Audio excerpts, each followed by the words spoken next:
do I keep choosing the same person? If this is something that you've asked before, you're going to want to stick around and hear what we talk about because it could help you. So,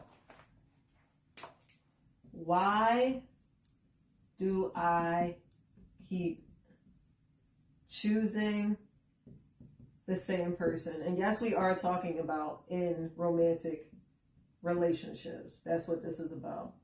If you are a person who struggles with this, I feel for you because I can empathize with the feeling of not getting it right.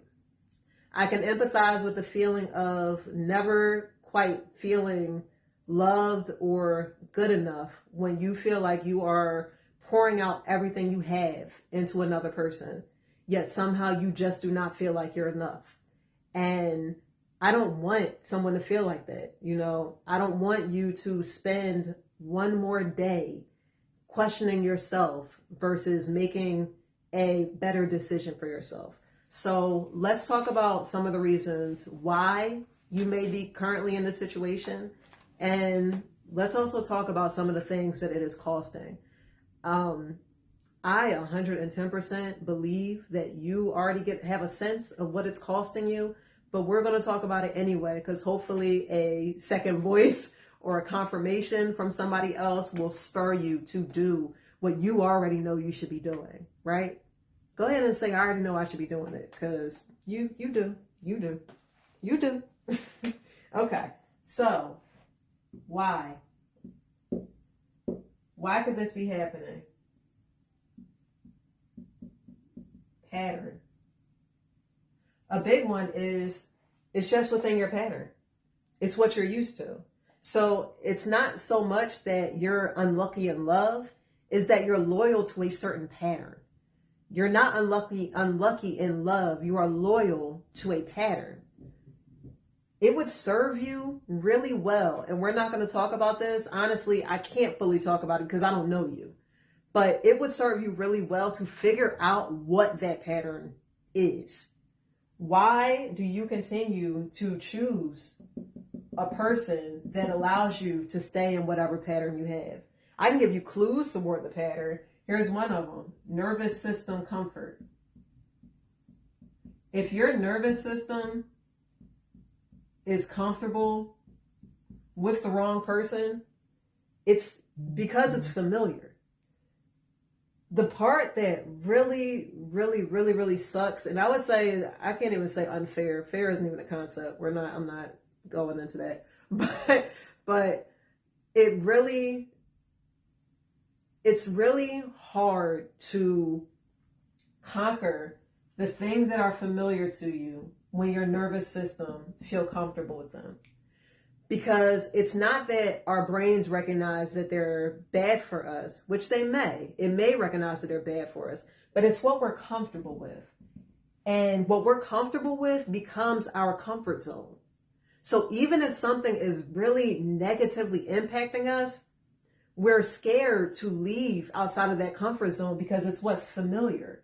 So the pattern that you're in choosing the same person, you're not unlucky. It's that you're loyal, your nervous system is loyal to being comfortable.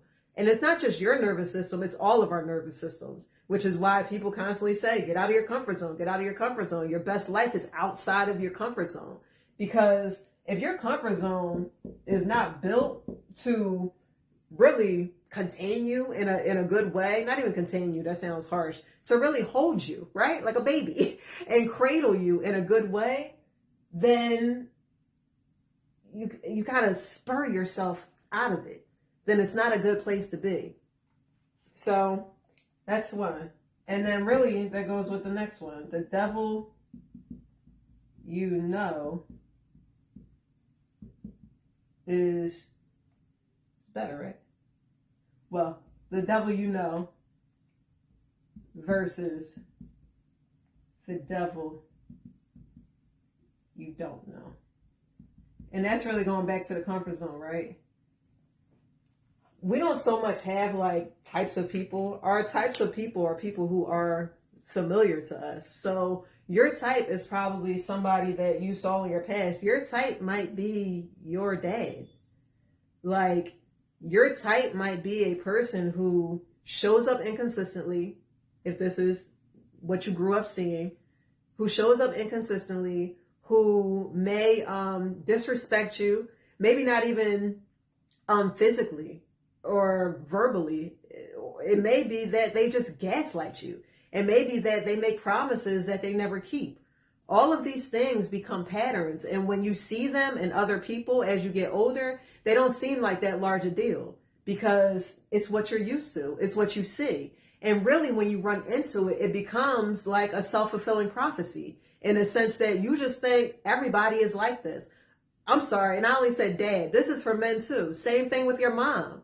Your mom may have been very emotionally reactive, right? Your mom may have been, may have prioritized her feelings over your own feelings. So you began to abandon your emotional needs just to serve her. You may grow up and run into a woman who is the exact same way, right? And it becomes familiar to you.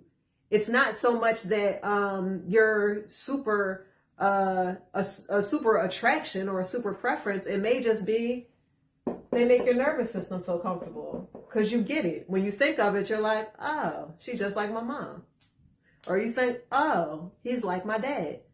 You may not even cognitively think that far. You may just think, oh, I know what to do with this. Or you go tit for tat, right? It becomes a game in a sense, which really, we're going to get into cost later, but don't play games. It's a waste of your time, for real. It's really a waste of your time. But yes, all of these things, nervous system, pattern, or your pattern fits into your nervous system. It's what makes your nervous system comfortable. That's what becomes your pattern. And then you fall into the line of the devil you know versus the devil you don't know. I would rather stay in my comfort zone with what I'm familiar with. And there was something else I wanted to say. With what I'm comfortable with, instead of going out of my comfort zone to get something that I'm not so comfortable with. That's what I wanted to say. The other part of that, I said it becomes a self-fulfilling prophecy. And it becomes even more of a self-fulfilling prophecy because when this is all you know and all you choose, I'm going to stick childhood down here somewhere. When this is all you know and all you choose, it becomes, you begin to think it's the only person that exists. You begin to think that there is no other women who aren't like the women I grew up with. There are no other men unlike the men that I grew up with. It may not just be your dad. It may be your dad, his brothers, your cousins. It may be all of them. It could be your mom, her sisters, their daughters, your cousins. It could be, you could be surrounded, the people in your neighborhood. You could be surrounded by people who reflect all of these patterns, right? All of these things that you've seen, all of these character flaws in people's personalities, and you begin to think that's just the way it is, right? You hear women say all the time, well, I'm not going to, all men cheat. I'm not going to go find a man who doesn't cheat. Like you hear this rhetoric, or you hear men say, women only want you for your money. If she's not getting money from you, then she has no interest in you, or she can't use you for anything. You hear this rhetoric, and when it's reinforced to you, that's really what you believe is the only thing that exists. But again, it becomes a pattern, and you become looped into this situation because you never are brave enough to leave your comfort zone to see if there is somebody out there who exists who does not fit that pattern. And I'm here to tell you, the world is full of people, and they do not all fit these patterns that we're talking about. They're not all the wrong person, okay? So we're going to get into the pillar that this deals with. I always say this deals with the pillar. Yes. So on this YouTube channel, we look at everything through the framework of the whole method. The whole method comes with 5 pillars: witness, heal, own, love, execute. It is a roadmap to your transformation. It is a roadmap to the most joyous life you can experience because it calls for you to be present. It calls for you to be responsible, and it calls for you to take action within the direction of the life you want to live. So one of the reasons it hits heal and own is because in the heal pillar, we look at things that have come from our childhood and the different patterns that come from our childhood. For the own pillar, it is owning the part that you play. It's owning the decisions that you have made within this situation, taking ownership of the decisions you have made within this pattern to remain in this pattern and not leaving your comfort zone. I hope this is hitting somebody right now, for real, because you can do better. You can do better. Your happiness is on the other side of your comfort zone, okay? So let's get into the things that really make us all want to change, which is the cost of our behavior.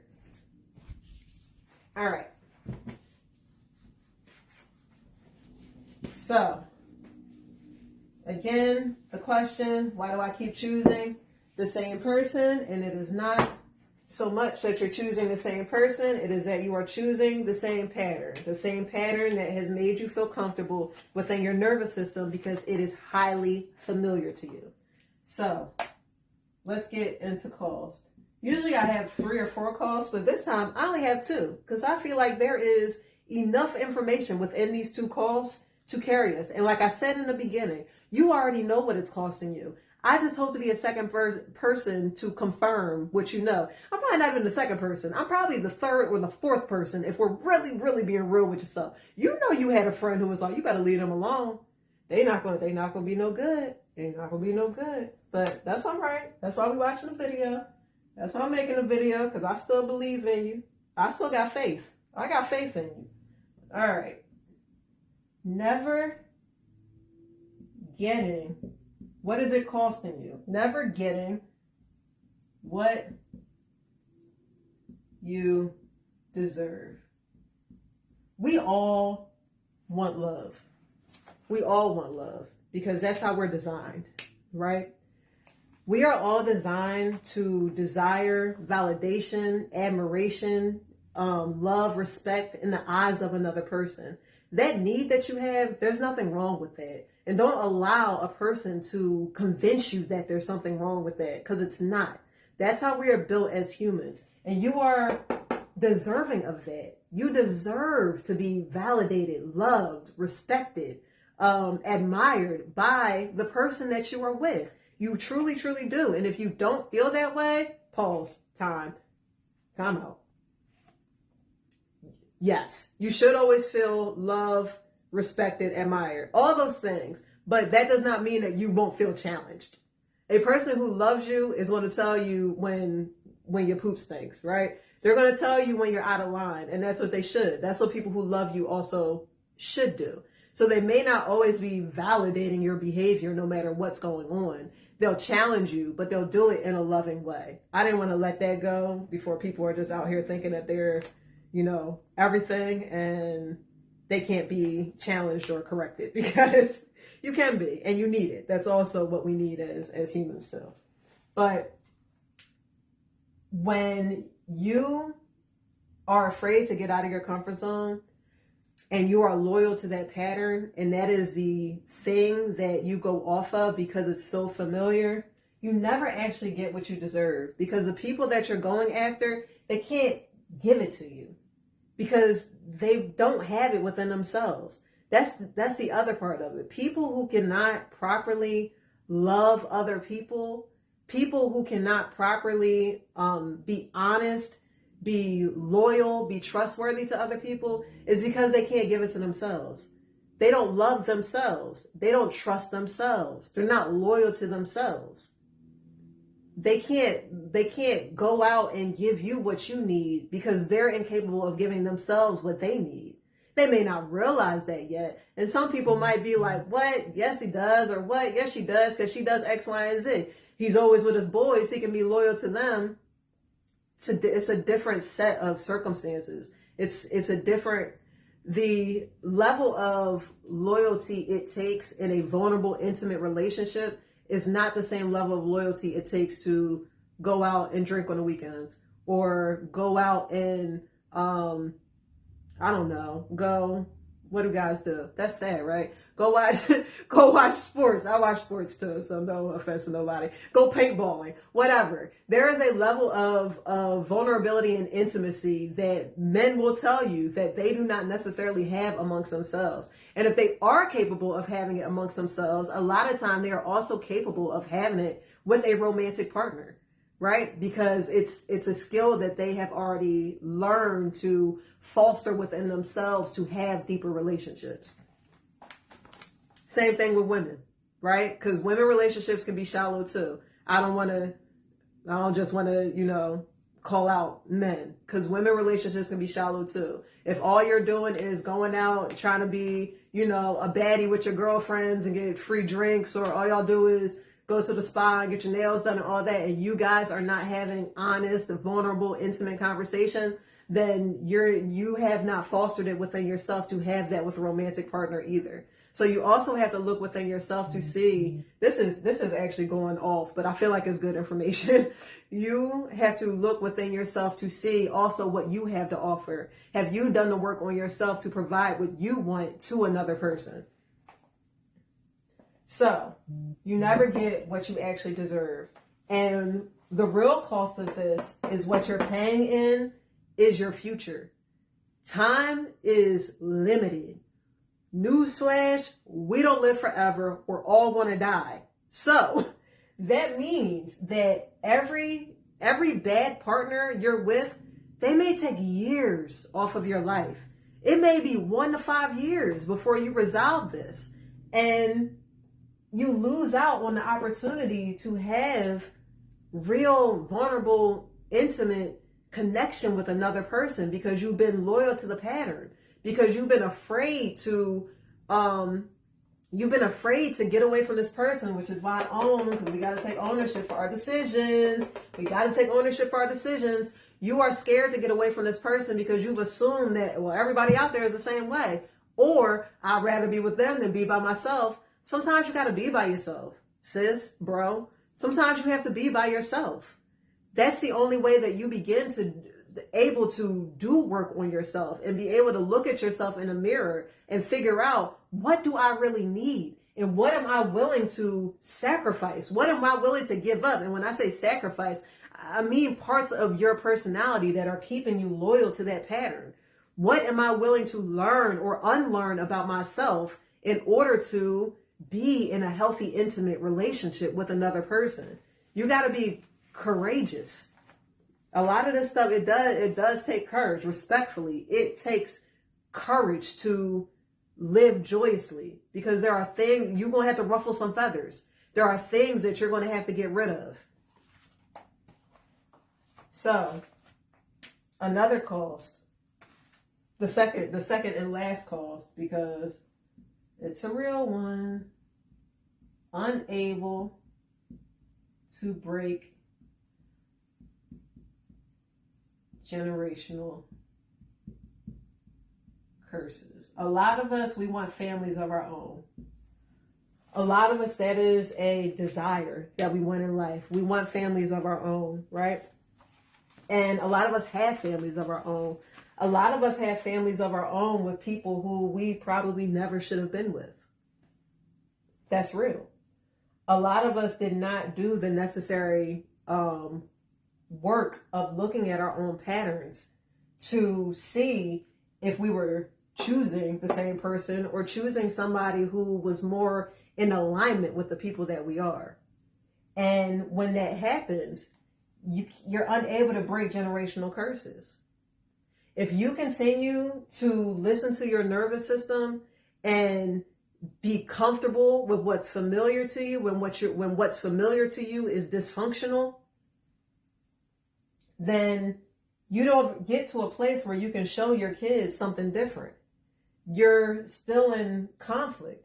You're still not living in what you deserve. You're still not living in validation, emotional safety, love, respect. That's not the environment of the household that's being created. If you are in partnership with somebody who is just like everybody else you've ever been with, it's the same old person that, is familiar, the same old person that falls into that pattern.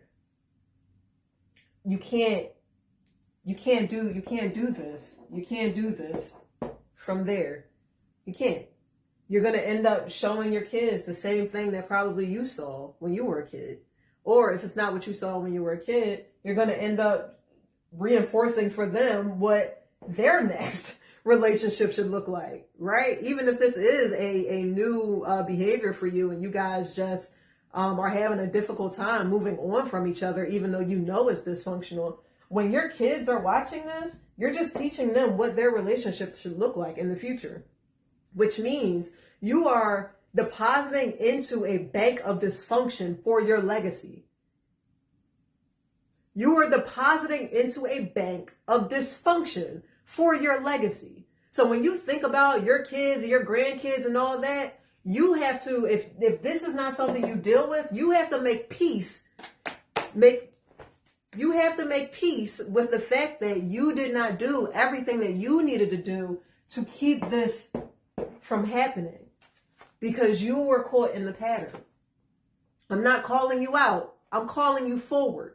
This is the real cause of this. And I feel like, not even feel like, I know that you are strong enough to hear that and do something with it. You're strong enough to understand the cost. You are strong enough and aware enough to see the larger picture, especially after having this conversation. You are strong enough and aware enough to have this conversation to make different decisions. Do not deposit into the bank of dysfunction for your legacy. You don't have to do that, especially when once you do your own work, you break your own patterns and you can be with someone who does not fit into that pattern, somebody who loves you, somebody who respects you, somebody who validates you, somebody who admires you, somebody that pours into you. You can be with that person. And that's what you can show your children, right? You can show them that this is the person who you partner with. This is the person who you seek to build a life with. This is the person you seek to continue a beautiful legacy of function and peace and happiness. And there's a word that I'm looking for. I can't find it. That's all right. It's kind of productivity. That's the word. Productivity. Because productivity it continues legacy. It builds legacy in a way that is helpful and safe for everybody. People who are dealing with all this stuff, sorry, it's not even up there anymore, but people who are dealing with the dysfunction from the patterns, I'm gonna keep it real. They don't really have time to be productive because there's already so much going on in their heads. They're already so busy trying to survive their situation that they can't even be peaceful enough to produce. And we need more joyous, productive people in the world to make this world better than it is. And that starts, believe it or not, with you. That starts with the decisions that you make today. That starts with being intentional about depositing into the bank of your legacy, depositing peace, depositing happiness, joy, depositing togetherness, depositing harmony. When you deposit those things, the world becomes a better place. It starts with you. If anything I said today resonated and you're like, okay, sis, I hear you, but how do I begin to figure this stuff out? I would be happy to have you in my whole community. I would be happy living whole on school. The link is in the bio. Please click it. Come join us. We're building a community around transformation. We're using the whole method and the whole framework with the 5 pillars. Again, witness, heal, own, love, execute. Sorry, I had the pen in my hand. I know that looked weird, or the marker. We are using this framework to foster joy and foster functionality into our lives, foster the ability to build healthy relationships and to show up in the world as the people we want to be and live the life that we want to live. So again, link is in the bio. Please check me out. If you like conversations like these, like, subscribe on the YouTube. If you don't like and subscribe, you may never see me again. So like and subscribe if you really enjoyed it. I have these videos on here. And if you just want, short mental health conversations, please check me out on social media. That is Talk Therapy on the Go on TikTok and Talk Therapy on the Go on Instagram. Take care.